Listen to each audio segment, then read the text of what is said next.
شاهین بکش پایین شاهین و نوبت کیه؟ الهیه بیشتر به صحبت کردن پسر خوب داداش بره چی مزنی یک کم بیا جلوتر اینو نگاه کن.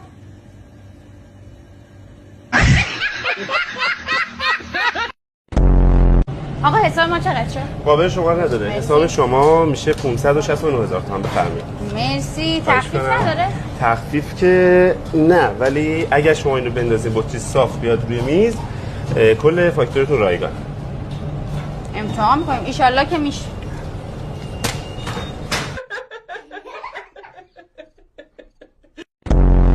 یا امام رضا خونه بده، ماشین بده، پول بده، بعدش دیگه مردیم دیگه.